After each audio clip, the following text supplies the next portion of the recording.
Hello, everyone. I'm Caroline, and I'm excited to share my story with you, despite it being a bit hard to talk about. You see, in reality, I actually hate sharing things about myself with others. It's hard to explain, but have you ever felt like you just didn't like being around people, and even seeing them or talking to them gets on your nerves? Well, that's exactly how I feel every single day. You might be thinking, what a cold-hearted girl, right? But trust me, it's not like that at all. Stay with me, and I'll explain everything to you. My story begins with my parents. Like most people, my parents dreamt about sharing their world with a child and building a beautiful family. I was their little baby, and that is why I was spoiled. Like, embarrassingly over-the-top spoiled. Looking back at old photos, I could see that my parents had given me every single thing I had ever asked for. However, all of these things were just materialistic. The truth was, they never made an effort to focus on my personality and interests. And this is where the problems began. Up until I was in first grade, life was pretty peaceful. My mom was a stay-at-home mom, so I never had to go to kindergarten before starting school like all the other kids. Because of that, I never really socialized with other kids. So you can probably imagine the nightmare I went through when I started school and suddenly had to deal with all of these other people. I had to listen to every single child screaming and being hyperactive. I was in complete shell shock. And on top of all this, an older kid approached me and he tried to hold my hand. He smelled so bad and his hands were dirty. I got scared and pushed him away and started hysterically crying. I made such a scene. And shortly after, my mom arrived to pick me up and took me home. On the way back home, I was shaking uncontrollably. I was traumatized.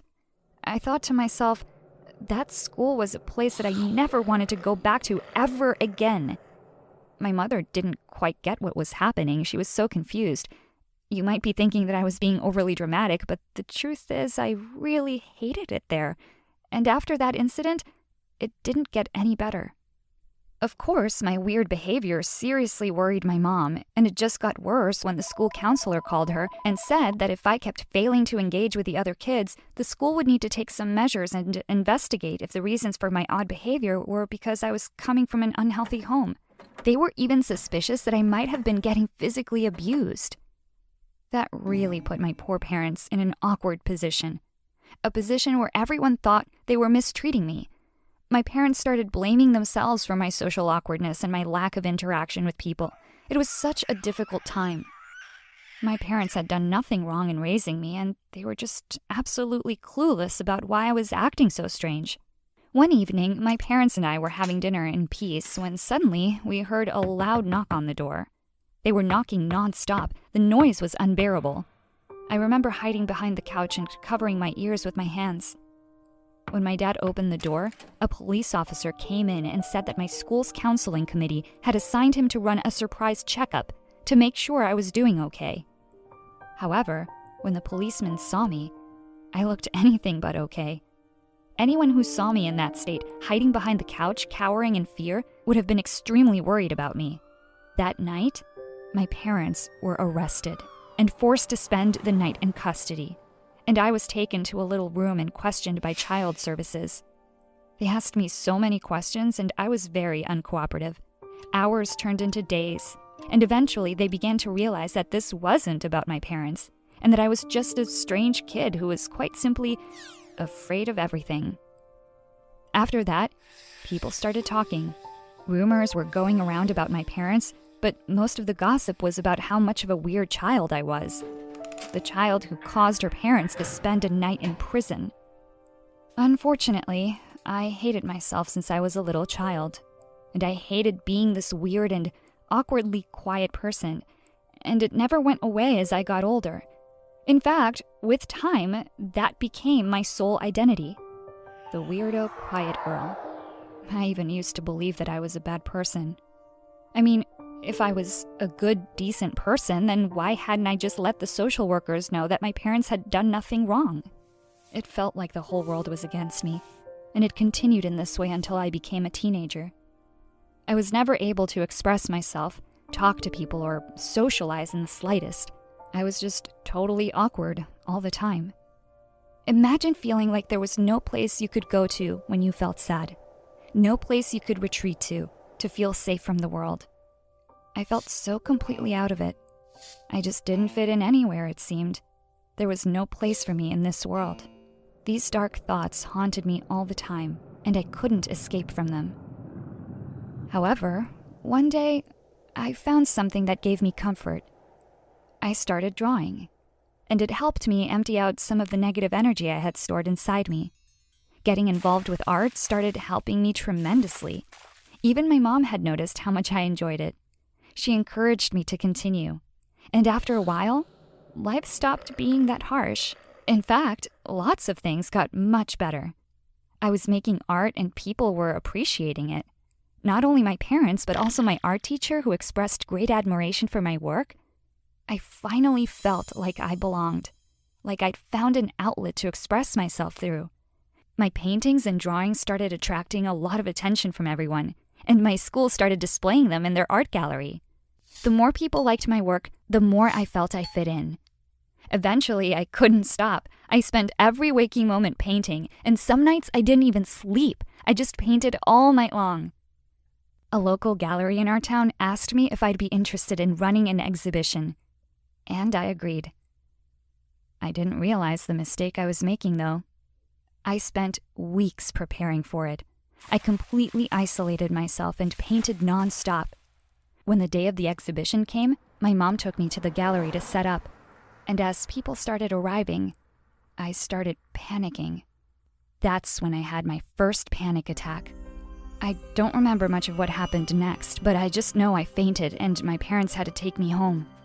The exhibition I'd spent so long preparing for went to waste. I didn't even get to be there for the opening. My parents were seriously worried now. The doctor contacted my school and had them give me some time off. They said I'd had some kind of burnout and needed to rest and recuperate. For the next month, I spent all my time in bed. I didn't even paint. I just surfed the net and slept. One day, I decided to look up my symptoms. And I couldn't believe what I was reading. Why hadn't I done this earlier? It explained everything. According to the search results, I had autism. I was devastated. I'd always known there was something wrong with me, but I didn't think it could be something like autism. For the next few weeks, I just lay in bed in the dark, feeling miserable. Pretty soon, I also stopped eating. I didn't want to do anything anymore. Life felt hopeless. I was so weak I could barely even walk to the bathroom at the end of the hall. One day, my mom forced me to go for a walk with her out to the garden to get some fresh air. On the way downstairs, I fainted. My mom rushed me to the hospital, and they ran a bunch of tests. They made me stay overnight so they could monitor my health. One of the nurses was really kind to me, and I found myself opening up to her. I told her that I had autism, and she looked very surprised. She ran off to get a doctor. They came over to me and assured me that I definitely did not have autism, and that other than a weakened immune system due to lack of nutrition, I was perfectly healthy and that they just wanted to keep me in for a few nights to monitor my eating habits. I started crying. I'd gone my whole life so far feeling like an alien, and finally I'd found autism and was so sure that that's what I had. And now this doctor was telling me I was actually fine and healthy. I felt so confused, as if I were back at square one, back to being that awkward weirdo girl. The doctors left me to try and calm down for the night, and then I heard a voice from behind the curtain. There was a girl about my age standing there, and she asked if she could come in. Even though I felt vulnerable and shy, I said yes for some reason. She sat next to my bed and introduced herself as Celine, and started explaining that she was also here because she'd stopped eating and her parents had been worried about her. As I listened to her talk, something inside me shifted, and I felt like for the first time I could actually communicate with someone. I started talking to her about my art and how I felt awkward around people, and she said she felt exactly the same.